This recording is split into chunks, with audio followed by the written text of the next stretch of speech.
방송에서요? 네네. 제 목소리가 지금 죽어 있었네, 마이크가 좀. 아, 그래요? 예. 듣는 분들 입장에서는 되게 소리가 작았을 수 있어요. 예. 한번 제가 혹시라도 사과드리고요. 혹시 개미 소리로 들렸다면 다시 한번 조금 그 혹시 방송으로 듣는 분들 그 제 목소리가 제대로 안 나왔을 것 같아서 조금만 정리해드리면 그 26년도 이 AI의 급속한 발전에 의해서 검색 광고 시장이 죽는다라는 지금 위기의식이 굉장히 이쪽 그 마케팅 업계에 팽배해 있거든요. 그래서 그걸 좀 대변해 볼 수 있는 그 책으로 요로 이번에 제로 클릭이라는 책을 선택을 했다. 예, 이런 말씀을 좀 드렸었습니다. 자, 요거 좀 발제 그 자료 준비한 거 가지고 음, 보여드리고 함께 좀 발췌하고 나서 토론 나눌 생각 갖겠습니다. 자, 화면을 잠깐만 공유하겠습니다. 화면 3번에 소리를 틀어줄 일이 있을지는 모르겠는데 일단 공유하겠습니다. 자, 됐고요.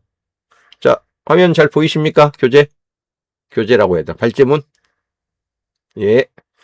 자, 오늘 선택한 추천 책은 제로 클릭이라고 되어 있는 책이고요. 뭐 부제가 간략하게 클릭의 종말, AI 시대의 생존 전략 이렇게 붙어 있는 책입니다.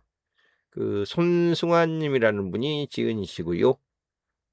여기 책의 그 날개 표지를 보면 뭐 이렇게 뭐 길게 나와 있지는 않습니다. 지은이 분에 대해서 CJ ENM 그리고 넥슨 코리아, 라인 플러스와 같은 빅테크 기업에서 20년간 20년이면 그래도 만만치 않은 시간이죠. 글로벌 마케팅과 사업 전략을 담당했고 이후 EST에서 MAU 1200만 B2C 서비스 CIC의 대표이자 파운 프로덕트 오너로서 기획부터 개발, 운영 전반을 총괄했었다. 마케터의 시장 감각과 이 프로덕트 오너의 설계 역량을 바탕으로 AI 검색 최적화가 단순한 테크니컬 스킬이 아니라 프로덕트 관점의 설계 전략이라는 확신을 담아서 이 책을 썼다. 현재는 스타트업 에이넥트라고 하는 것을 설립해서 독자적인 CEO 솔루션 서비스를 제공하고 있습니다. 이렇게 간략하게만 이제 써 있는 분입니다. 그래서 더 자세한 내용은 뭐 책 소개 파트나 그 출판사 쪽 좀 사이트를 좀 뒤져보시도록 하고요. 이분 거는 제가 이렇게 많이 어떤 채널 같은 걸 좀 찾아보긴 어려웠어요. 한번 더 좀 깊이 있는 그 정보를 얻고 싶은 분들은 조금 더 서칭을 해보시길 바라고요. 제목은 이게 핵심입니다. 당신의 컨텐츠는 지금 AI에게 선택받고 있습니까? 우리가 그런 얘기 한 적 있죠? 우리가 그 유튜브에다가 자기의 그 컨텐츠나 어떤 브랜드를 띄우기 위해서 최대한 뭐 멋들어지고 퀄리티 있고 좋아 보이는 유튜브 영상들을 만들어 올릴 때 암만 열심히 고생을 해가지고 올려도 결국은 우리가 간택받는다고 얘기하죠. 유튜브에서 간택을 받는 순간이 어느 순간 와야만 우리가 이른바 얘기하는 떡상이라는 게 일어나고 떡상이라는 게 한 번쯤 발생해야지 그 채널이 이제 확 성장하는 이제 그런 그 경향을 갖게 되는데 지금 이제 검색이 순식간에 그 AI 그 질문에 의해 대체되기 시작하면서 제로 클릭이라는 게 이제 어떤 의미냐면 검색을 하러 와서 묻긴 묻고 뭐죠? 그 검색에 대한 결과를 화면을 보긴 보나 우리가 기존에 하던 것처럼 네이버나 구글 검색을 했을 때 키워드 검색을 한 다음에 그 결과 화면이 쭉 뜨면 그중에서 요게 좀 가봐야지 좀 쓸만한 정보가 있겠는걸 싶어가지고 그걸 클릭해 보는 행위. 이게 이제 클릭이었고 그 클릭을 유인해 옴으로써 우리 회사가 갖고 있는 뭐 상품이 되었든 서비스가 되었든 이걸 관심 있는 사람들한테 파는 그 접점, 고객을 만나는 접점을 이 클릭으로 유발을 시켰던 건데 이제는 그 AI가 답변하는 그 답만 가지고도 이 검색하려고 했던 그 의도가 충족이 되기 때문에 더 이상 서브 그 링크를 출력을 하지 않는다는 아니 클릭을 하지 않는다는 거거든요.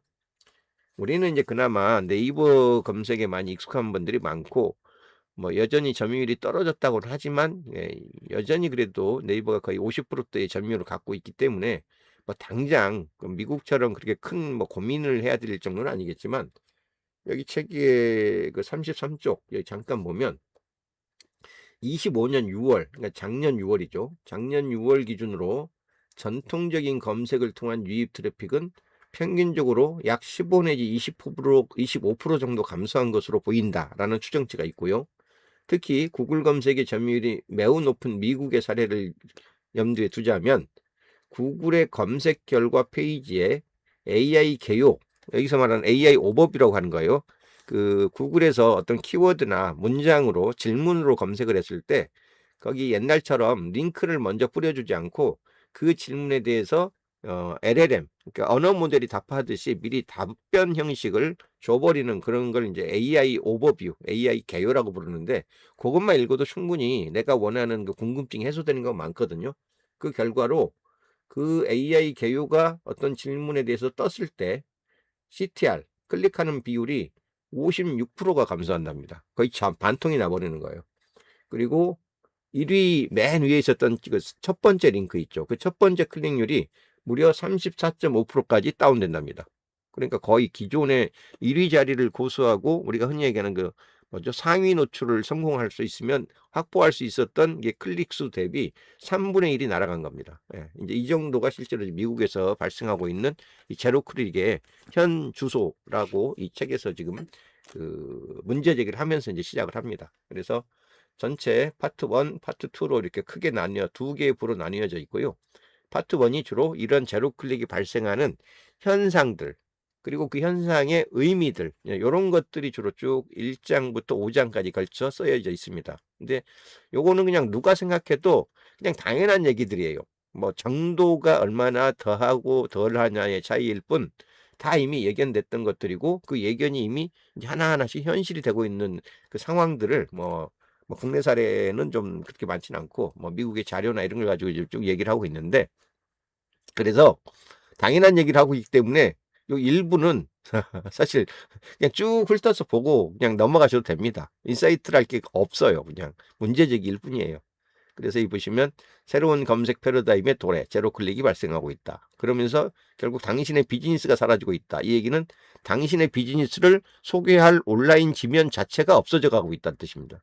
예, 그리고 우리가 그동안에 이제 온라인 마케팅의 가장 핵심적인 그 뭐죠? 그 뭐 메커니즘이자 가장 큰 도구라고 우리가 했던 게 이제 SEO였는데 예, 서치 엔진 옵티마이제이션. 그래서 검색 엔진에 우리 회사의 상품이나 서비스를 얼마나 정확하고 빠르게 많이 노출을 시킬 수 있는가 이 그 전략에 대한 문제였는데 이게 그동안에 그 온라인 마케팅 20년의 어떤 그 이 역사를 갖고 있었다고 한다면 이제 이게 GEO 예, 제너레이티브 그 엔진, 예, 생성 엔진에 대한 오티마이제이션으로 새로운 최적화로 넘어가고 있다. 예, 그래서 요 최적화의 그 로직 혹은 알고리즘을 우리가 공부를 하고 거기에 대응을 하려면 도대체 AI가 어떤 응답을 할 때 어디서부터 응답의 소스라고 할 수 있는 그 출처, 인용 출처를 어느 정도의 퀄리티, 어느 정도의 내용 구성을 갖고 있는 사이트로부터 혹은 그 컨텐츠 그 소스로부터 이걸 가져가는지 AI가 답을 만드는 그 원리를 알아야 된다라는 얘기를 이제 파트 1에서 합니다. 그리고 이제 파트 2가 실무에 적용하는 실전 GEO 전략. 그래서 상황이 그렇다 치고 그래서 이거를 지금 현장에서 비즈니스를 그 맡고 담당해야 하는 그 마케터들 입장에서는 어떻게 그러면 이 GEO 전략을 세워야 되는 건데라고 하는 그 부분에 대해서 이제 이 저자가 생각하는 이제 여러 가지 그 실천적인 전략 혹은 그 가이드, 팁 뭐 이런 것들을 좀 쭉 이제 얘기를 하고 있는데 좀 아쉬웠습니다. 조금 그래도 한 2-3년 이 GEO에 대한 그 문제 제기가 서서히 돼 왔기 때문에 좀 그럴듯한 답이 좀 있었으면 하는 이제 그런 약간의 기대를 가지고 약간 반신반의. 아직도 그 전면적으로 이 AI가 기업 베이스의 데이터를 어떤 식으로 자기 안에 뿌릴지에 대한 그 답이 아직 명확치가 않다고 제가 생각을 하고 있기 때문에 별반 큰 얘기가 나오긴 어려운 시점이다라고 생각을 해서 이제 크게 기대를 안 하고 본 책이긴 한데 뭐 기대를 저버리지 않았달까? 별로 볼 게 없었어요. 이따가 뒤에 좀 보여드리겠지만 프레임워크 하나랑 그 고객 피드백에 의한 어떤 AI 학습 원리 이제 이런 부분들을 크게 두 가지의 어떤 전략적 그 요소를 좀 이제 설명을 해놓긴 하는데 그 원리적인 얘기만 가지고 구체적인 지금 대응 지침을 찾기에는 아직은 좀 아직 한계가 좀 많겠구나라는 그런 느낌을 받았던 파트였습니다. 이 두 번째 파트도 그래서 실질적인 실전 전략을 밝혀주겠다고는 하나 또 약간 당위론적으로 프레임워크를 좀 보여주는 정도 이상으로 그 더 구체적인 인사이트가 나오진 않았던 그런 아쉬움들이 좀 있었어요. 물론 뭐 저만 못 느꼈을 수도 있습니다. 또 책을 또 다른 관점에서 보시는 분들은 다른 인사이트를 얻으실 수도 있으니까 뭐 제 평에 대해서 너무 실망하지 마시고요. 예. 한 번쯤은 마케터 분들이랑 보실 만한 어떤 그런 대목들이 있습니다. 자, 그래서 특히 국내 기업 같은 경우는 아직도 여전히 그 네이버 지향성 그 대응을 일정 정도까지는 할 수밖에 없기 때문에 여전히 네이버가 50% 이상의 지금 검색률 점유율을 갖고 있으니까 급속하게 무너질 수도 있는 어떤 그런 가능성은 여전히 있지만 아직까지 그 전선이 뭐 일거에 무너지고 있지는 않기 때문에 이제 그거에 대한 현실적 가이드도 생각을 해봐야 된다라고 하는 게 이제 이게 두 번째 파트의 전체적인 내용입니다. 장별로 그래서 앞부분은 거의 제가 패스. 파트 1은 별 의미가 없다. 그래서 파트 2를 가지고 조금 더 자세히 좀 우리 그 이 책의 그 핵심 부분들을 좀저 끌어 모아 가지고 그 노트북 LM을 이용해서 좀 그 시트를 좀 만들어 봤습니다. 보시면서 얘기 나눌 것 같고요. 요거는 이제 뭐 책 홍보 파트에서 그 기본 그 캐치프레이즈를 뽑고 있는 대목들입니다.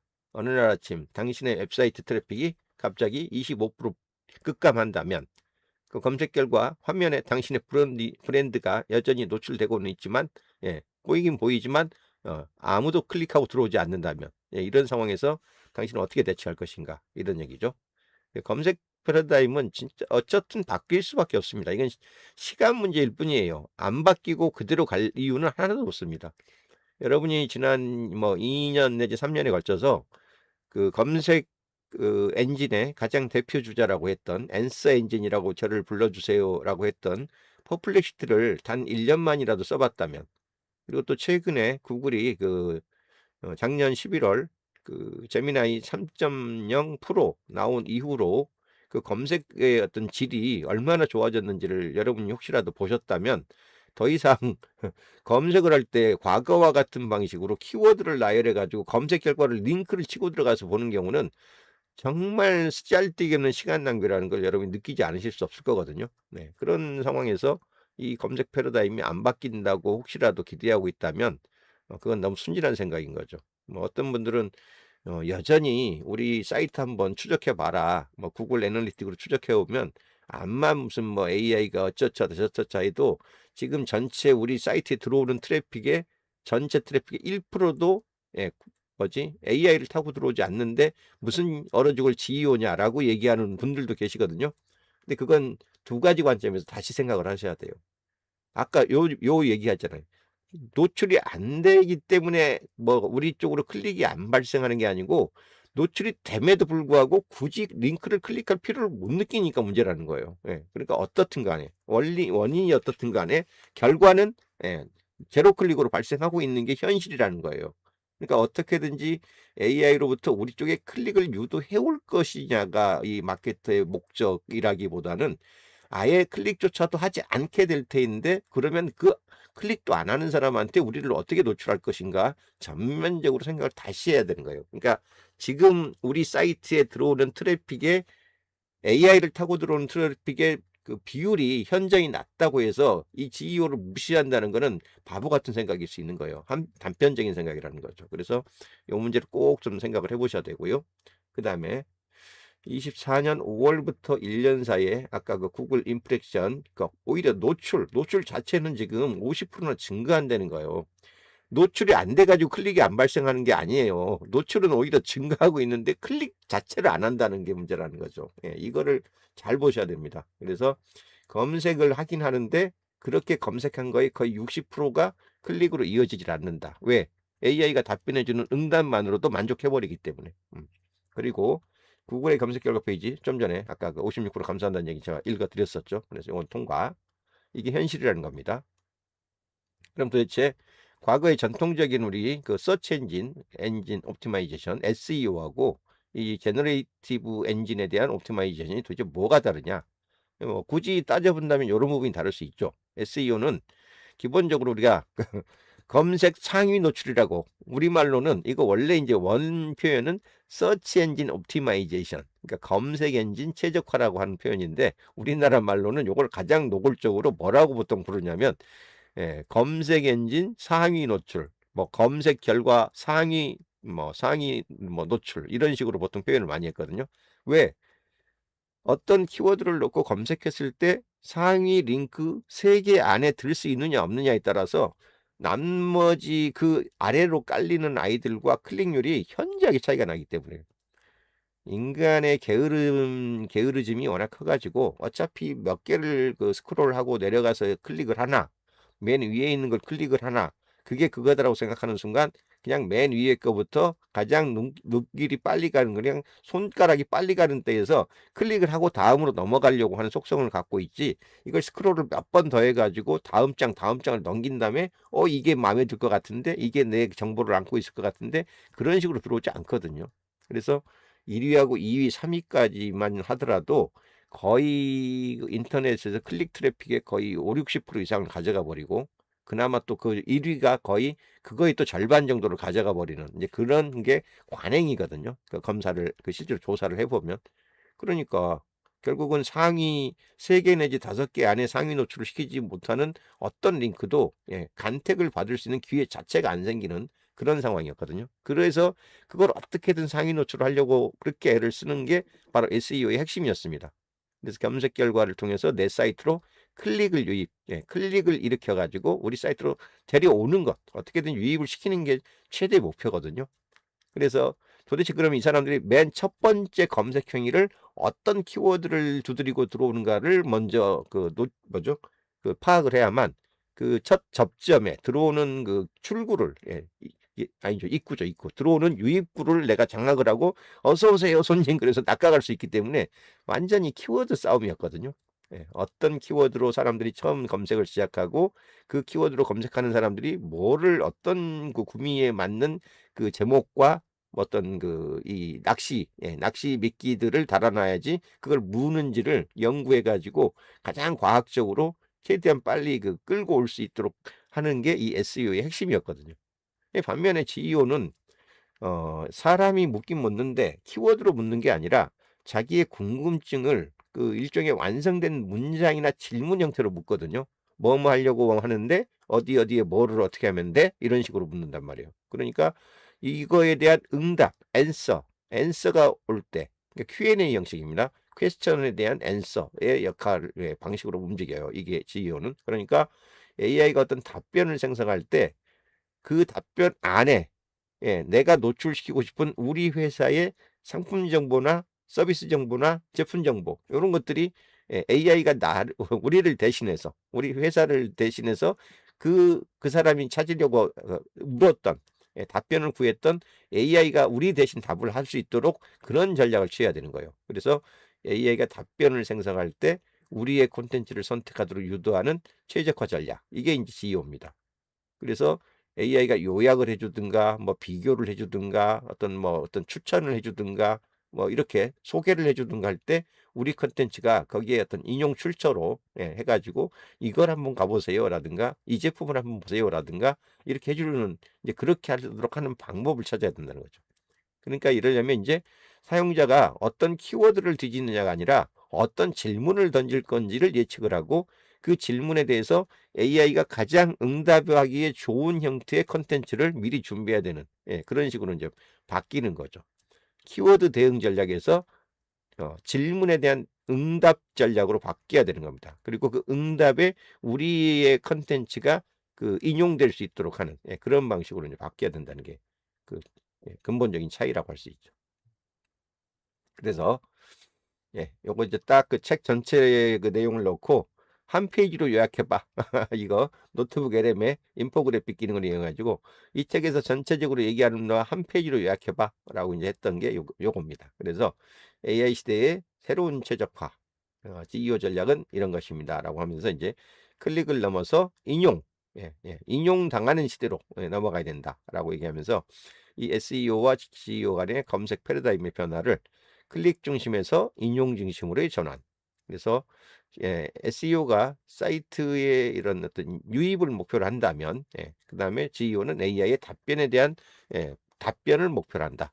그래서 지금 AI 검색이 중요한 이유는 다른 데를 통해서 들어오는 경우보다 이 AI를 통해서 만약 유입이 현저하게 없긴 하지만 그걸 통해 들어오는 경우는 다른 일반 검색을 하고 유입해 온 사람들 대비 거의 4배 이상의 가치를 갖는다는 게 경험적으로 드러난답니다. 그러니까 이제 그만큼 관심도에 따른 액션으로의 전환율이 그만큼 높을 수 있다라고 지금 본다는 거죠. 그래서 검색 점유율 지금 엄청나게 변화하고 있고요. 이건 뭐 우리나라에 해당하는 이런 그래프는 아닐 거예요. 이건 역으로 보셔야 됩니다. 우리는 네이버가 여전히 50%, 구글이 좀 한 20, 30%, 챗GPT나 AI를 트래픽 관점에서 오는 경우는 굉장히 적습니다. 아직까지. 저도 제 사이트에 이렇게 가끔 구글 애널리틱으로 보는데 챗GPT나 뭐 퍼플렉시티가 검색 트래픽에 겨우 잡히긴 잡혀요. 근데 거의 뭐 몇 프로, 10%가 안 되는 비율이라서 미미하다고 지금도 보시면 되거든요. 그러니까 이건 오히려 그림만 이렇게 표현됐을 뿐 실제로 요걸로 들어오는 트래픽이 많다는 얘기가 아니라 요걸로 노출된 그 우리 뭐 제품이 됐든 우리의 관련 그 정보가 됐든 노출은 이쪽에서 될 수 있어도 클릭은 이렇게 발생하지 않는다는 게 핵심이라는 겁니다. 그래서 아까 앞서 SEO와 GEO의 차이에 대해서는 좀 얘기를 한번 정리를 했으니까 뭐 요거는 뭐 굳이 세세하게 뭐 이렇게 설명을 할 필요는 없을 것 같아요. 근데 이제 이 책에서 이따가도 좀 자세히 설명하겠지만 그러면 이렇게 변화되는 그 제로 클릭 시대에 우리가 AI 최적화를 만약 원한다면 어떤 기본 그 이 작업 틀이 필요한가? 우리가 어떤 방식의 그 방점을 두고 이 전략을 세워 나가야 되는가라고 할 때 시프트라는 프레임워크를 제공합니다. 시프트. 그래서 이 시프트가 이제 뭐 스트럭처, 구조부터 시작해 가지고 뭐 이런 이 각각의 4가지 요소에 대한 머리 글자를 따 가지고 시프트라고 이렇게 얘기를 하거든요. 뒤에 조금 더 자세히 나오니까 넘어가면서 설명드릴게요. 그래서 오늘 여기서부터는 이제 책의 전체 내용을 조금 이제 요약을 해가면서 나눌 수 있는 부분들을 좀 정리하는 그런 파트입니다. 그래서 아까 뭐 얘기했던 것처럼 제로 클릭이라는 거는 사용자가 검색 결과상 우리 들어온 페이지에서 추가 클릭을 하지 않고 그냥 빠져나가 버리는 거 이런 걸 의미하는 거고요. 따라서 예전 같은 이제 웹사이트로부터 고객을 끌어올 수 있는 그런 그 유입은 거의 사라지고 있다. 라는 거죠. 저만 하더라도 뭐 주변 사람들을 할 것 없이 저만 하더라도 사실 지금 뭐 네이버 검색은 아예 지금 언제 했는지도 모르겠어요. 기억도 안 나요. 지금 네이버는 아예 그냥 검색 대상 자체에 없어요. 저 같은 경우는. 그리고 이제 간혹 구글 같은 경우도 뭐 구글 검색창에 가가지고 타이핑하는 경우는 거의 없고요. 그 주소창, 구글 크롬 브라우저를 켜면 맨 상단에 있는 주소창이 곧 검색창과 뭐죠? 이 2가지 역할을 병행을 하거든요. 그러니까 잘 모르는 분들은 여전히 그 구글에서도 검색하려고 굳이 구글을 찾아 들어온 다음에 그 중간에 있는 그 뭐죠? 검색창 거기다가 이렇게 그 질문을 던지거나 키워드 넣는 분들이 여전히 계신데 그럴 필요가 없다는 걸 제가 워낙 오래전부터 알고 있기 때문에 저는 구글 검색도 전부 다 주소에서 그냥 따따따 치는 그 주소창에다가 그 질문 다 넣어버리거든요. 그러니까 사실상 그렇게 해서 이제 하다가 그 검색을 그나마 하게 되면 구글 검색을 조금이라도 쓰게 되는데 지금은 뭐 무슨 질문이 됐든 뭐 1차적으로 퍼플렉시티한테 그냥 딱 데리고 와서 물든가 아니면 요즘은 이제 그 제미나이 자체가 검색 기능이 워낙 좋아졌기 때문에 그냥 제미나이를 딱 열어서 그냥 이왕 물을 거 제미나이한테 물어버리든가 그렇게 해서 지금 그 예전 같은 예전에 네이버나 구글을 통해서 검색했던 수요를 다 그런 방식으로 해소를 하고 있기 때문에 사실상 뭐 저희 같은 경우가 이 제로 클릭을 실천하는 천명들 가장 앞선 그 선도자들이라고 보면 됩니다. 그러니까 클릭 자체를 할 일이 없어요, 실제로. 그래서 요런 이제 사라지는 트래픽이 우리 입장에서는 오히려 편한데 사용자 입장에서는 되게 편하거든요, 사실은. 뭐 굳이 내가 가서 어느 링크를 누를까요? 뭐 이걸 뭐 고민할 필요도 없거니와 뭐 기본적으로 아까 얘기했던 것처럼 AI 오버뷰만 쳐다봐도 대충 무슨 얘기를 하려는지 이게 다 보이고 거기에서 내 궁금증에 거의 90% 이상이 해결이 돼 버리기 때문에 더 이상 뭐 추가로 시간을 허비해 가면서 시간을 소진해 가면서 더 뎁스를 더 깊게 링크를 클릭하고 들어갈 일 자체가 없거든요. 그래서 클릭 방문하지 않는다. 여기서 요약 질문만 딱 검색해서 딱 답 구한 다음에 AI가 요약해서 딱 답변해 주면 그걸로 끝. 그리고 나와 버리거든요. 그래서 요게 우리한테는 편하나 사용자한테는 아주 회피한 지금 상황이나 이 사용자들의 관심사를 가지고 우리 사이트로 유인을 해와 가지고 상품이나 서비스를 갖다가 팔아야 되는 이 마케터들이나 이 판매자들 입장에서는 아주 죽을 맛인 거죠, 지금. 그래서 인제 요 문제가 그 관점에 따라서는 이제 역으로 새로운 그 생존의 문제를 지금 우리한테 제기하고 있다라는 얘기죠. 예. 자, 그래서 이 전환이라고 이 시프트를 일으켰는 이 SEO의 어떤 위대한 유산. 그러니까 예전에는 이 GEO라는 것 자체가 어쨌든 그래도 사람들이 그동안에 쭉 쌓아놨던 그 컨텐츠 유산들이 있죠. 그래서 뭐 이 보면 이 SEO를 이루는 토대가 이런 거거든요.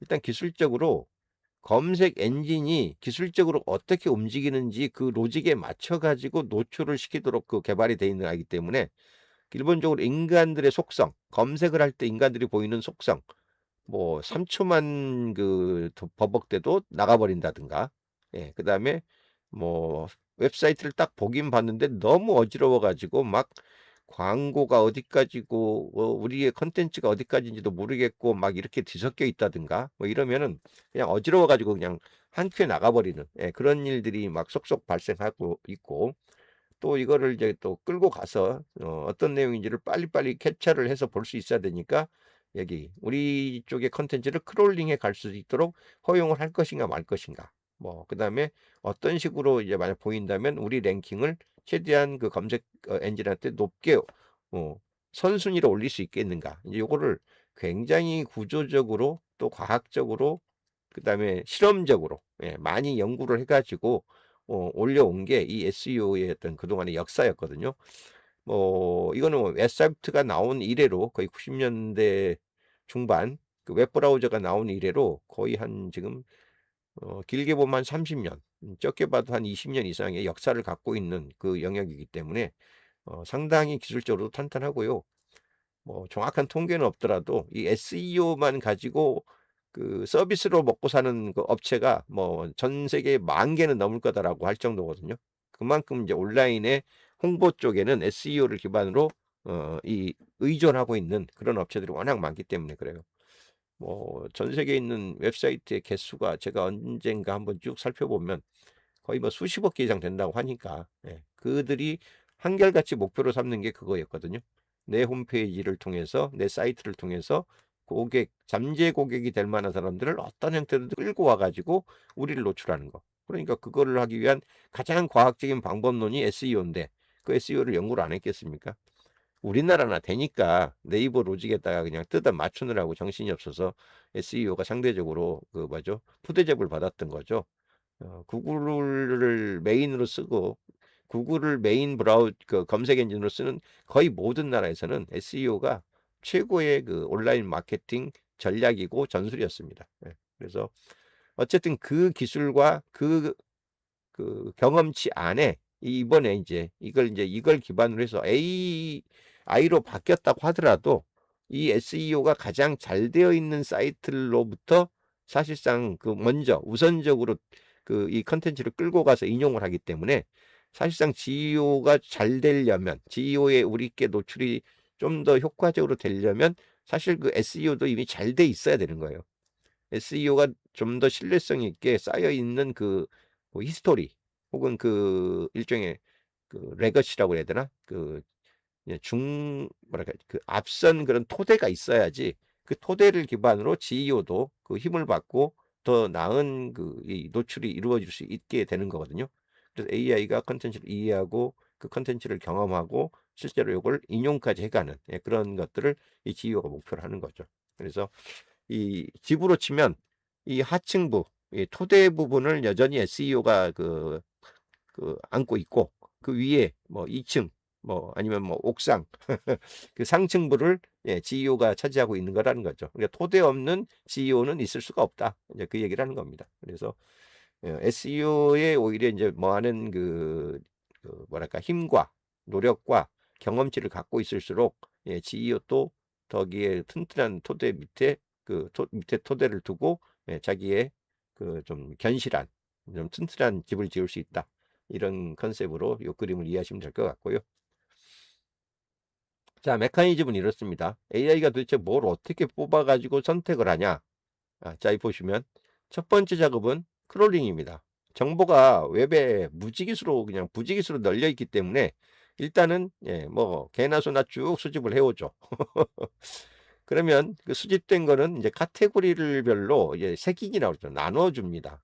그 분류별로 분류를 해내는 거죠. 이 사람이 어떤 의도로 뭘 찾고자 하는가, 이 검색자의 의도에 맞춰가지고 이 마구잡이로 여기저기서 끌고 온 이 데이터들을 일단 이렇게 색인 처리, 분류 처리를 하고요.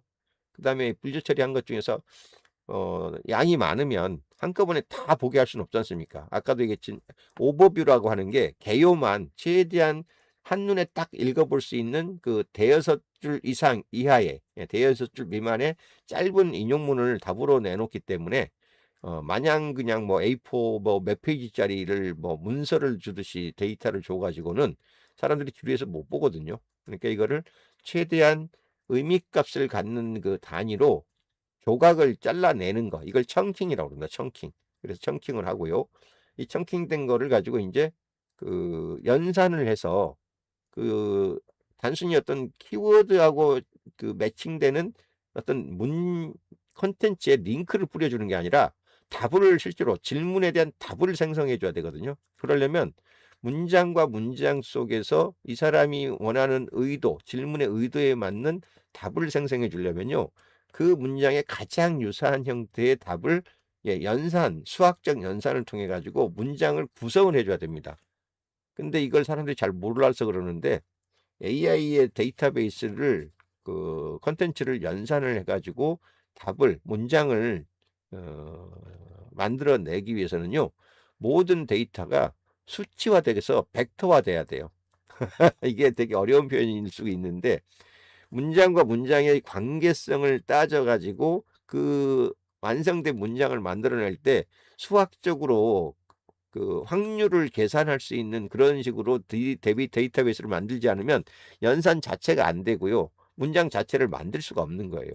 그러니까 이게 일반적인 우리 데이터베이스 엑셀 같은 시트에다가 데이터베이스를 무작위로 넣어놓고 거기에 일치하면 끌고 오고 일치하지 않으면 버리고 하는 그런 방식하고는 전혀 다릅니다. AI의 응답은. 그러니까 여기 청킹이니 임베딩이니 하는 이런 내용들을 잘 좀 이제 공부를 해서 이해를 하실 필요가 있어요. 기존의 일반 전통적인 DBase 개념하고는 전혀 다르거든요, 이게. 그래서 청킹과 임베딩, 여기 특히 벡터라이징, 데이터베이스 벡터라이징이라고 하는 부분을 이해를 하셔야 됩니다. 그리고 이제 그걸로 하다 보니 이제 여기서 나오는 문제가 뭐였냐면 확률 값으로 어떤 질문에 대해서 가장 그럴듯한 답을 얘가 문장을 조합을 하다 보니 이게 실질적으로 팩트인지 아닌지 검증하는 능력이 없었어요. 그래서 이제 여기서 계속 할루시네이션이라고 잘 보이려고 좀 그럴듯해 보이려고 막 있는 얘기 없는 얘기 다 지어내가지고 문장을 그럴듯하게 그냥 이 가중치 값으로만 이걸 구성을 하다 보니까 없는 얘기도 막 만들어내 얘네들이. 이제 그게 문제가 됐어요. 그래서 야, 없는 얘기는 빼고 사실이 아닐 것 같은 것들은 일단 걷어내고 꼭 팩트 체크를 좀 거쳐가지고 진짜라고 느껴지는 것만 골라서 그거를 이 AI의 응답에다가 추가해 주자. 검색을 먼저 선행을 시켜가지고 검색 결과로부터 이 얘의 답변을 조금 더 헛소리를 하지 않도록 하자라고 해서 만들어진 그 기법이 이 RAG, Retrieval Augmented Generation. 무슨 소리가 자꾸 이게 들리죠? 요 기법이 이제 적용이 되는데 요걸 이제 이런 검색 기반의 AI 응답이라고 그래가지고 이런 거를 그러니까 검색을 섞는 거, 그라운딩, 갈아 넣는 거, 예, 그라운딩, 갈아 넣다는 뜻입니다. 그래서 믹서로 갈아 넣듯이 그 AI의 응답에다가 검색 결과를 갈아 넣어서 답을 하게 만들어서 생성을 하는 요런 식으로 이제 발전하는 거예요. 그래서 지금 여러분이 그 쓰고 계시는 그 노트북 LM 같은 도구가 이 레그, RAG 개념이 가장 잘 고도화돼서 적용된 그런 그 도구라고 보시면 됩니다. 제미나이의 기본 사전 학습된 그 데이터에다가 최근에 내가 그 이게 팩트 체크를 좀 거쳐 가지고 내가 정제해서 선택해 준 자료만 끌어들여 가지고 그 자료에서 언급된 거에 한해서만 부가적인 응답을 만들어 가지고 답을 하게 만드는 거. 예, 이 방법을 쓰는 거예요. 예, 그래야지 이게 할루시네이션을 최소화시키는 그런 방법으로 이게 가장 그 효과적이거든요. 그래서 예, 여기서 이제 그러면 AI가 요렇게 응답을 만들어낼 때 어떤 요소들을 주면 가장 그 이런 할루시네이션이나 이런 그 엉터리, 예, 아무 말 잔치를 하지 않고 고객이 원하는 답을 줄 것인가. 이 두 가지의 이제 그 기법이 나오는데 그 두 가지의 기법이 이제 여기서 보면 여기 안에서 나옵니다. 그래서 했던 얘기들은 다 빼고요. 보면 아까 이거 다 했던 얘기들입니다. 예, DEO는 SEO랑 투데이에 세워졌다. 그다음에 여기 보면 SEO하고 GEO의 어떤 그 이 배경 그 이렇게 이 비교할 때 이게 목표, 예, 사이트 방문이냐, 예, AI의 답변에 우리를 노출시켜서 인용하게 만들 거냐, 키워드로 뒤질 거냐, 질문에 응답을 할 거냐, 뭐 이런 식으로 이제 비유도 이쪽에 독립 레스토랑으로 찾아오는 가게를 만들 거냐, 아니면 백화점에다가 쭉 나열해 놓고 그중에서 선택받도록 할 거냐, 이제 이런 식의 이제 비유를 해놨어요. 뭐 조금 그래도 뭐 느낌이 좀 그 쉽게 좀 이해가 되는 그런 비유인 것 같긴 해요. 조금 좀 다른 느낌도 없지 않아 있긴 하지만. 자, 그래서 아까 얘기했잖아요. 상층부에 GEO가 있다면 그 백그라운드 토대에 지금 예, 그 SEO 기술이 그 자리를 잡고 있다고 했죠. 이 기술적인 요소들이 이거예요. 지금 SEO 같은 경우는 그 로봇 TXT라고 들어본 분들은 들어보셨을 텐데 우리 사이트에 이러이러한 내용과 컨텐츠가 있으니 검색 엔진들아 우리를 어떤 사이트와의 어떤 컨텐츠를 갖고 있는지 많이 뒤져가렴이라고 허용을 만약 해주면 예, 이 로보톡스에서는 그 막으면 안 되죠. 근데 보통은 이제 이 로봇이라고 봇들이 우리 쪽 사이트에 접근을 할 때 허용을 해줄 건가 말 것인가를 예, 여기 정하는 예, 그런 일종의 약속입니다. 이 검색 엔진들 간에. 그래서 로보트X에다가 우리는 접근해도 좋아요. 얼마든지 우리에 있는 데이터를 퍼가세요라고 해놓지 않고 이걸 막아버리는 경우도 있거든요. 우리 거 퍼가지 마세요. 네이버가 이제 블로그 자료 같은 거 자기네 고유 자산이라고 생각해가지고 검색 엔진한테 허용을 잘 안 하는 예, 그런 막는 작업들을 하거든요. 이런 것들이 이제 어떻게 보면 데이터를 자기네 서버에 그 보유하고 그 소유하는 어떤 그런 효과가 있는 반면 사람들은 그쪽에 그런 자료가 있는지를 그 찾아주질 않기 때문에 아예 알 수가 없어요. 그러면은 '아 저 사이트는 아예 그런 정보가 없는가벼.'라고 생각해 버릴 수도 있기 때문에 이게 이제 자칫하면 그 어떤 정책을 취하느냐에 따라서 자기가 노출되기는커녕 노출로부터 차단당해 버리는 그런 어떤 불상사가 생기기도 하거든요. 요런 부분들은 그래서 내가 어떤 채널에다가 우리 회사의 정보를 노출할 건인가 그 전략을 세우실 때 예, 어떤 SEO 기반의 그 서버나 플랫폼인지를 잘 좀 고민해 보실 필요가 있습니다. 그래서 이제 많은 분들이 아 교수님 네이버 블로그 계속 해야 되는 거예요? 말해야 되는 거예요?" 이제 이 고민을 지금 굉장히 심각하게 할 수밖에 없게 되는 이제 그런 요소 중에 하나가 그런 거예요. 네이버에다가 암만 열심히 글 써 놔도 챗GPT에는 안 보여요. 뭐 이런 분들이 생기거든요. 그러니까 사람들이 "그러면 다 티스토리로 옮겨가. 티스토리는 지금 잘 거기서 찾아줘." 이제 이런 얘기들이 막 나오기 시작하거든요. 그래서 그런 거 잘 좀 판단하셔야 됩니다. 자 근데 어쨌든 이제 GEO 입장에서는 컨텐츠를 사람들한테 인용문으로 인용 출처로 보여줘야 되기 때문에 이제 이 구조적으로 어떻게 하면 그 AI가 이렇게 크롤링을 해 가야 된다니까 그 데이터를 뽑아갈 때 최대한 AI한테 그 논리 정연하고 구조적으로 눈에 확확 띄도록 그 구조화시킬 건가. 이걸 고민을 많이 해야 돼요. 그래서 이 맥락적 답변이라는 게 굉장히 중요합니다. 그러니까 어떤 질문을 던졌을 때 대부분의 사람들이 질문 형식으로 이제 그 대화를 하기 때문에 응답, 질문에 어떤 응답을 할 때 가장 유용한 형태로 가장 인용하기에 좋은 형태로 콘텐츠를 만들어 놓으면 얘는 조금 더 매력을 더 느낄 거라는 거죠. 그리고 굉장히 중요한 게 그 믿을 수 있어야 되냐는 거예요. 응답이 어느 하나라도 팩트 체크가 잘못돼 있거나 그다음에 그 사실이 아닌 게 엉성한 그 검수 장치를 통해서 걸려 있을 때 만에 하나라도 이게 인제 그 오류가 그 검색돼서 그 답변이 일어나게 되면 그 자체로 이 사이트의 신뢰도가 자기네 서비스 자체, LLM 자체의 신뢰도가 무너지기 때문에 굉장히 조심해서 사실이라고 인정되는 그런 콘텐츠를 다루는 데서만 매우 제한적으로 이 인용을 하려는 경향을 갖습니다. 그러니까 인제 뭐 챗GPT나 퍼플렉시티나 제미나이나 그 인용의 특성들을 이렇게 쭉 보면은 어떤 것들은 거의 위키피디아 그 만인이 수시로 달라붙어 가지고 사실 여부를 지속적으로 모니터링해 가지고 누구는 그때그때 바꿔 버리는 쉽게 얘기하면 팩트 체크를 집단지성에 의해서 실시간으로 하고 있는 위키피디아 같은 정보를 가장 탑으로 치고요. 그다음에 인제 그 언론사들 있죠. 언론사들의 그 뉴스 정론을 그 주로 뭐 생명처럼 여기고 오보를 냈을 때는 그 언론사의 그 권위나 그 이게 그 신뢰도가 크게 손상된다고 생각하기 때문에 그 단 한 줄의 기사를 내더라도 정말로 이게 팩트인지 아닌지 꼼꼼하게 그 데스크에서 점검을 하는 그런 데를 갖고 있는 정식 언론사들의 데이터 뭐 기타 그 백과사전 같은 거 내는 데들 있죠. 예. 뭐 그 학술적으로나 어떤 뭐 연구 자료로서나 아니면 뭐 언어의 어떤 그 표준이거나 이런 식으로 백과사전을 갖다 꾸준히 내는 정도의 어떤 그 학술적 그 엄밀성을 갖고 있는 그런 사이트들 뭐 아니면 무슨 정부 기관에서 어 공인된 통계 자료 같은 걸 내는 데들. 그러니까 주로 이런 쪽에서 이걸 데이터를 끌고 가야지 LLM도 그 답변으로부터 그 실수가 나올 그 가능성을 그나마 조금이라도 줄일 수 있기 때문에 요런 사이트를 우선적으로 취급하게 돼 있다는 거예요.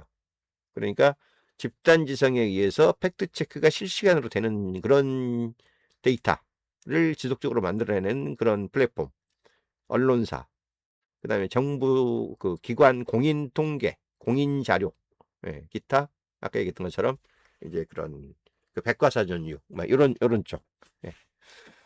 그래서 우리가 여태까지 그냥 그 재미있는 컨텐츠를 블로그에다가 올려 가지고 거기다 상위 노출 전략만 잘 어떻게 키워드를 잘 잡아 가지고 올리면 됐었던 그런 식의 약간 나이브한 그리고 판에 박힌 이제 그런 식의 SEO 전략을 가지고는 GEO에서 충분한 효과를 기대하기 어렵다라는 걸 인제 좀 염두에 두실 필요가 있다는 겁니다. 그래서 자 AI가 그럼 어떤 식으로 작동하는가? 아까 그 6단계인가 이렇게 쭉 보여준 거 있었죠? 그냥 고대로 그냥 한 번씩 요걸 그 요리하는 요리에 비유를 해 가지고 쭉 이렇게 설명을 해 놓은 겁니다. 먼저 어떤 답변을 하기 위해서 일단 그 최종 답변을 우리가 맛있는 먹음직스러운 먹을 만한 요리라고 만약 간주를 한다면 맨 첫 번째 해야 되는 건 그 식재료가 될 수 있는 거를 골라서 사 오는 겁니다. 여기서 이제 썩은 사과나 썩은 식재료를 가져오면 안 되기 그게 이제 바로 팩트 체크가 안 된 할루시네이션 정보들이에요. 그런 것들이 나오면 안 되기 때문에 진짜 살아있고 신선하고 그다음에 맛나고 영양가 있는 이 자료를 먼저 찾는 작업부터 시작을 해야 되는 거죠. 그리고 이거는 뭐 짜장면 만들 때 쓸 건가 저건 뭐 피자 만들 때 쓸 건가 이제 어떤 요리를 어떤 방식으로 할 때 이 필요한 그 이게 자료들이고 식재료인지를 이제 분류를 좀 해 놔야죠. 그래서 어떤 거는 당장 써야 될 것도 있고 어떤 건 또 뭐 손님 올 때 써야 되는 것도 있고 뭐 오래 보관해야 될 것도 있고 당장 그냥 며칠 만에 먹어 치워야 되는 것들도 있고 하니까 이런 걸 이제 분류를 해 놓는 거죠. 그리고 이제 적당하게 그냥 통째로 먹을 수는 없으니까 입으로 먹기 좋게 이제 조금 쪼개서 잘게 쪼개 나가야 되는 거죠. 요런 걸 이제 청킹 이렇게 요리로 치면 요렇게 뭐 당근을 갖다 잘라낸다든가 뭐 파를 갖다가 다듬는다든가 이제 이런 게 이제 그 먹기 좋게 만드는 과정인 거죠. 형킹.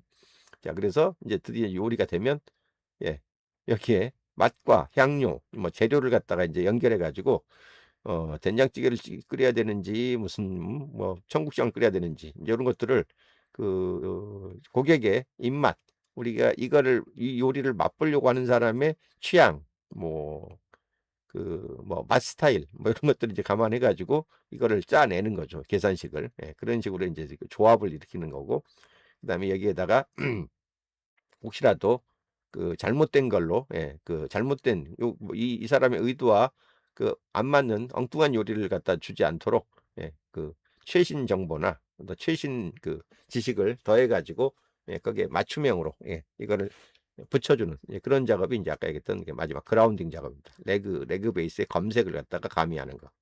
그래서 드디어 이게 다 조합이 됐다고 하면 먹음직스럽게 플레이팅을 해가지고 이제 갖다 바치는 거죠. 예, 이런 6단계를 요리에 비추어서 좀 이해를 하시면 좋겠다는 거고, 요거예요. 딱 두 가지의, 이 책 전체에 걸쳐서 두 가지의 프레임을 딱 제시를 하는데, 그 첫 번째 프레임이 요겁니다. AI가 선택을 하는 법칙에 4가지 요소가 있다. 첫 번째, 스트럭처.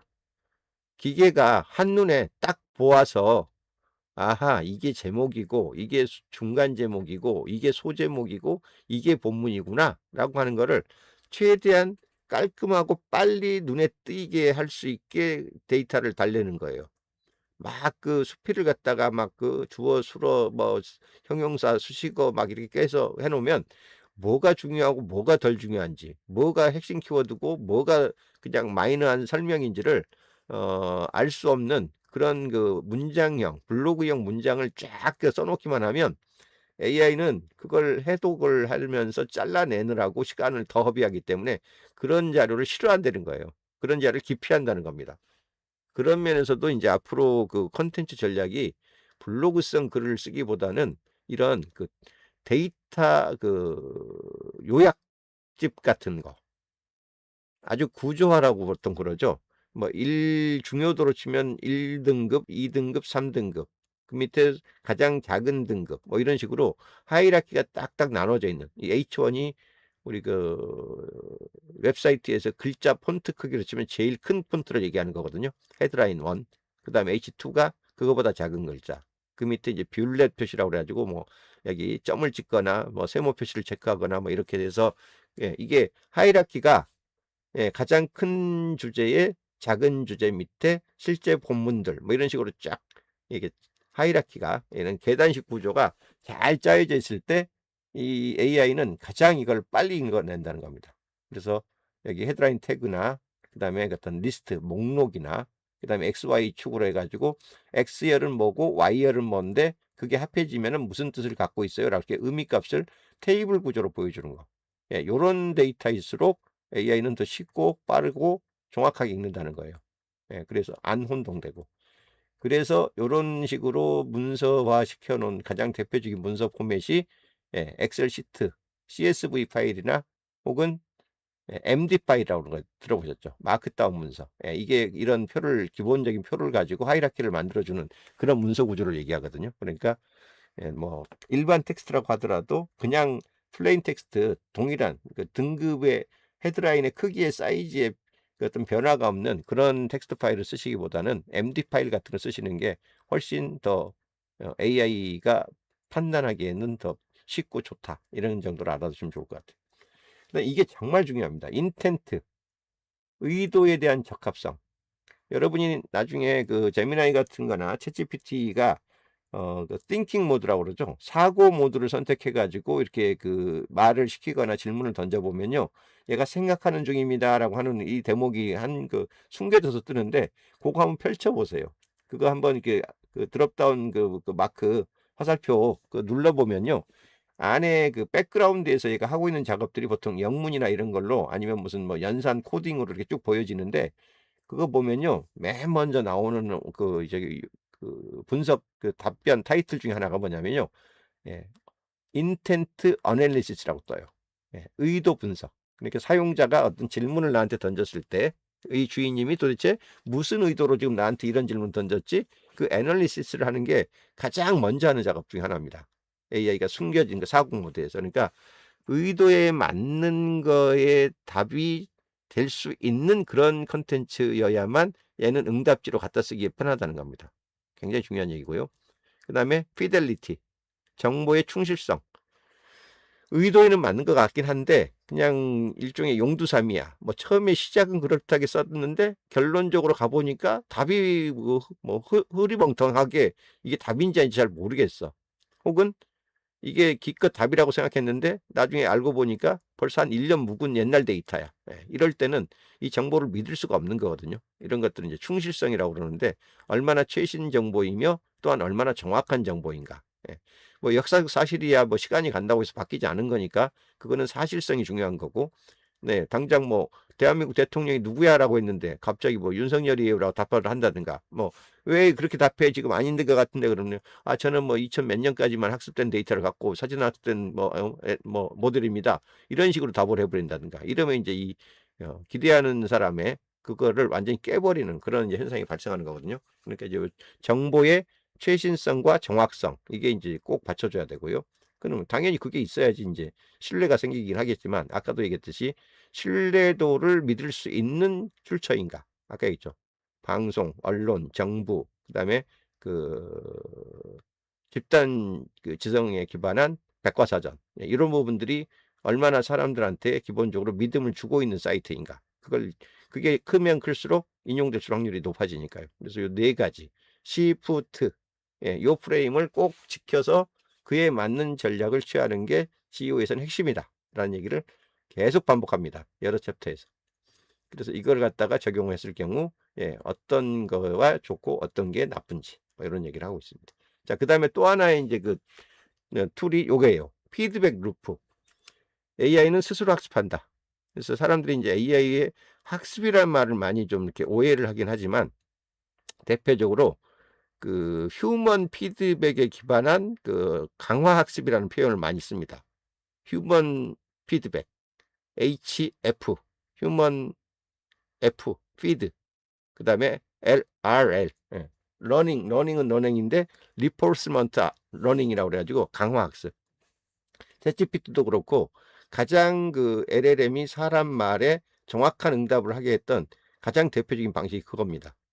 어떤 답을 냈을 때 그 답을 들은 고객들이 사람들이 이거에 대해서 이게 답이라고 인정을 하는가 아니라고 생각해서 계속 문제 제기를 하거나 어떤 그 불만을 제기하는가 요 사람에 의한 피드백에 의해서 더 이상 이 사람이 자기가 제시하는 어떤 질문에 이제 더 이상 불만을 제기하지 않고 오케이 수고했어 고마워 뭐 이런 식의 이제 응답을 하고 가는 그 상황.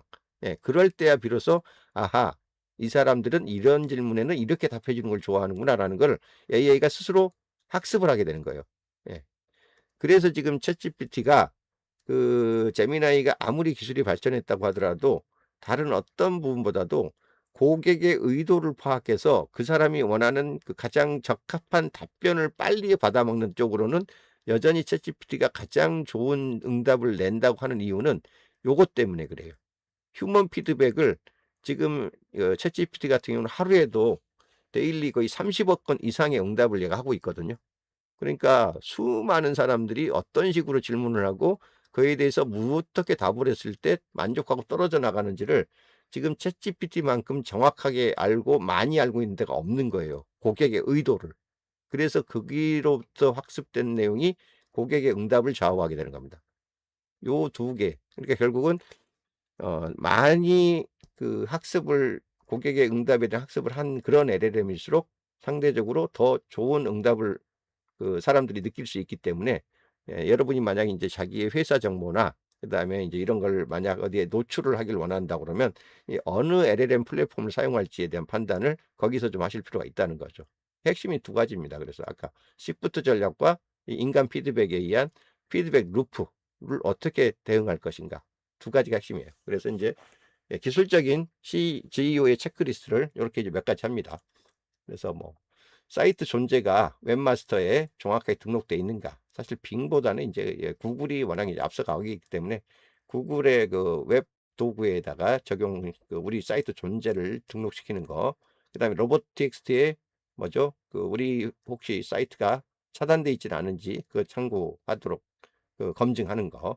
그다음에 데이터를 줄 때 이 제이슨 기반으로 뭐는 뭐, 뭐는 뭐, 그런 쌍을 지어 가지고 그 밸류 대 그 키값 이렇게 해서 딱 그 쌍을 지어 가지고 가장 그 AI가 쉽게 읽어낼 수 있도록 데이터를 올려주는 거.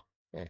그다음에 원본 문서가 어디 있다라는 거, 그 출처 정보를 정확하게 해서 그 신뢰도를 높여주는 거, 뭐 이런 것들이 이제 이 기술적인 요소들이라고 보시면 됩니다.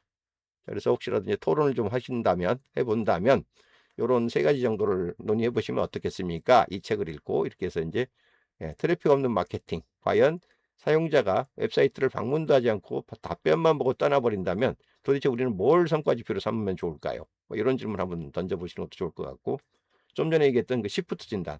우리 브랜드의 컨텐츠가 AI가 읽기 좋은 구조를 과연 얼마나 갖고 있고 그 신뢰도는 과연 어떤 점들이 강하다고 할 수 있을까? 반대로 취약한 점은 뭘까요? 이렇게 한번 스스로 자기 진단을 해보라는 얘기고, 그다음에 조직의 변화. 이런 SEO 기술과 GEO 콘텐츠의 결합을 위해서 우리는 어떤 기술팀과 마케팅팀의 협업이 필요할까요? 이런 질문들을 한번 토론회 한번 던져보면 좋을 것 같습니다라고 마지막 조언을 하면서 끝을 내려요. 그래서 AI 최적화의 본질은 로봇을 속이지 않은 그런 기술이 아닙니다. AI가 당신의 컨텐츠를 가장 완벽한 답변으로 선택하도록 만드는 것이야말로 이 GEO의 본질입니다. 라고 얘기하면서 끝이 납니다. 자, 이렇게 해서 이 책에 대한 발제는 제가 마쳤습니다. 공유 중지합니다. 예. 그래서 뭐 발제를 꼬박 지금 1시간을 채워서 하긴 해드렸는데, 이 책 자체는 뭐 그렇게 하여튼 뭐 첫 책이어서 그런 제가 기대가 뭐 이게 좀 더 컸을지도 모르겠지만, 그런 면에서는 그냥 읽어보면 대충 끄덕끄덕 해주는 정도. 딱히 요거는 진짜 몰랐던 건데 다시 한번 생각하게 됐다 싶은 거는 거의 없는 그런 책이었습니다. 혹시 그 우리 정 소장님도 조금 이거 좀 훑어보셨는지 모르겠네. 이 종이책만 네, 있어가지고 이게 PDF 파일이 안 나와 있더라고요. 음, 네. 음, 저는 책은 구매를 하진 예, 않았고, 예, 한 쭉 검색을 하니까 그래도 한 링크를 한 7개 정도 찾을 수 있더라고요. 예, 예, 그래서 그 전체적으로 한번 정리해서 내용들을 한번 음, 봤었습니다. 예, 예. 봤었고, 좀 거들어 뭐, 주시죠. 원래 그쪽 그 뭐냐 워낙 그쪽 많이 연구하셨지 예, 않습니까? 예. 예, 그러니까 어쨌든 제로 클릭이 아직까지 이제 국내에서는 아까 말씀하신 것처럼 네이버라는 그 우리나라의 포털의 특성 때문에 이렇게 실감을 잘 못하는 그런 그렇죠. 요소들인데, 그렇게 실감을 못하는 요소 중에 또 하나가 어떤 거냐면은 지금 현재 이제 국내 포털들이 다 저기 AI를 다 막아놨단 말이에요, 그렇죠. 사실은. 로봇에서 네, 그냥 로봇 이제 테스트를 차단해 다 놓는 거죠. 막아놨기 예, 예. 때문에 뭔가 이렇게 그 자기들이 노출시킨 음, 컨텐츠가 AI에 검색되고 그걸 통해서 유입될 수 있는 아예 경로 자체를 아예 막아버렸기 때문에 실질적으로 이렇게 전체적인 측면에서 음, 보면은 작아 보일 수밖에 없다라고 그렇죠. 저는 현재 보는 음, 거고, 음, 또 그게 한 측면에서는 이런 소기업들한테는 오히려 기회적 요소도 있다고 보는 거예요. 왜냐하면은 이미 네이버나 뭐 다음이나 기타 이런 국내 포털에 뭐 블로그나 기타 이런 여러 가지 어떤 채널을 통해서 상위 노출되어 있는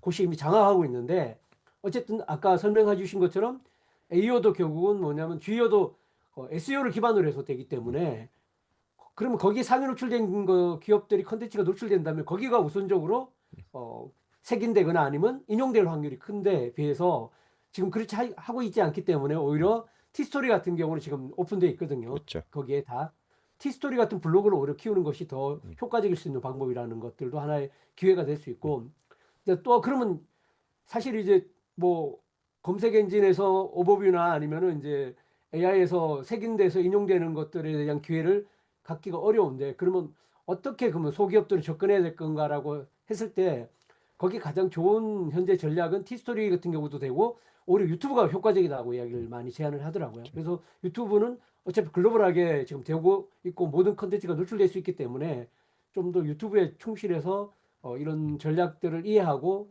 수행을 하는 것 자체가 되게 중요한 전략이라는 것들이 좀 핵심적 요소가 되지 않을까 생각이 들고요. 마지막으로 좀 하나 더 말씀드리고 싶으면, 저도 사실 이제 네이버 SEO를 정말 깊이 좀 고민하고 실무에 적용해서 많은 효과도 누렸고 혜택을 봤단 말입니다. 근데 이제 지금 이제 그런 변화의 시점에 있는데, 어, 기존의 SEO 방식은 상당히 어떻게 보면 그 검색 엔진이 갖고 있는 약간의 어떤 그런 한계, 모순점을 교묘하게 이용해서 내 걸 상위에 노출시키는데 더 마케팅에 초점을 맞췄어요. 어떻게 하면은 상위 노출할 건가. 근데 이제는 주요 쪽에 들어가게 되면은 컨텐츠 본질에 대해서 다시 들어가야 된다고 저는 생각을 해요. 그러니까 컨텐츠 자체를 어떻게 하면 상위에 노출시킬 건가라는 그 키워드 중심에서 어떤 알고리즘 중심의 어떤 글쓰기는 점점점 저는 효용성이 떨어질 거라고 보는 거고, 정말 각자 고객이 있는 고객들이 어떤 의도, 검색하는 의도에 맞게 내 컨텐츠가 실질적으로 그 효용성 있는 가치를 가진 컨텐츠로 어떻게 구조화시키고 만들 거냐라는 그런 측면들에 대한 고민들을 다시 한번 해보고, 컨텐츠를 구성하고 만들고 또 그다음 지속적으로 발행하는 것에 대한 전략들에 대해서 좀 근본적으로 다시 한번 생각해보는 그런 출발점이 돼야 되지 않을까라는 게 제 생각입니다. 네. 굉장히 큰 과제죠, 지금. 네, 네, 새로운 네. 진짜 컨텐츠에 있어서 큰 과제들이 막 떨어지고 있는 거예요, 지금. 우리 저기 이 대표님도 지금 우리 네네. 제품 이제 노출이 새로운 고민이실 텐데 앞으로 어떠세요? 네.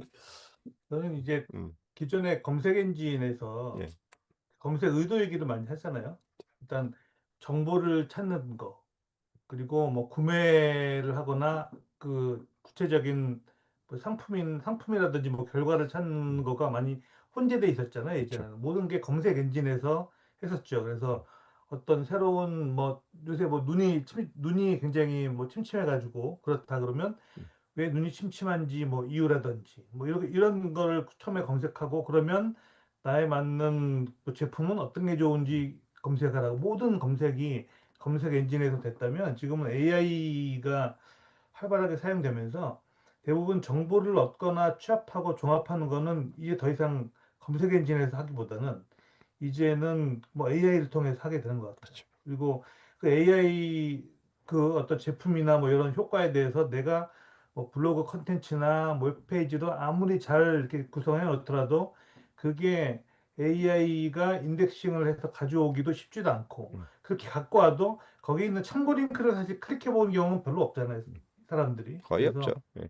네, 거의 없다 보니까 오히려 이제 검색 엔진에서는 내가 정보를 얻는 것들은 이제 AI 쪽으로 많이 오히려 좀 이동을 해서 편중이 돼서 가고 있고, 그래서 그걸 가지고 구체적으로 그 뭐 바이어 인텐트, 뭐 구매 의도 이런 것을 가지고 검색은 이제 검색 엔진에서 하게 되지 않을까, 이런 생각이 좀 들더라고요. 이제 그 AI를 통해서 뭐 구매처나 이런 걸 알아보지는 않으니까 일반적으로. 그래서 많이 나눠져 있기 때문에 그런, 저도 뭐 구체적 답은 아니겠지만 그래서 점점 그런 이런 시대에 어떻게 예, 검색 엔진이나 AI에 인덱싱 될 수 있도록 하는지 이 부분들은 굉장히 좀 노력도 많이 하고 고민도 많이 해야 되는데 아직은 좀 초창기인 것 같고요. 이 책도 좀 일반적인 내용들을 좀 많이 이제 보여주지 않나. 예.